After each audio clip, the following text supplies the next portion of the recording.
This espresso machine is from Italy. We bought it in 1989 when we had the Sidewalk Cafe and the first location of Armondo's.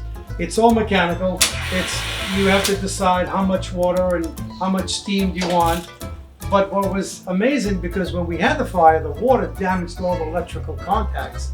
But I didn't want to get rid of it, so I had it rewired, the whole thing, and we still have it till this day, and it makes the best espresso cappuccinos machine.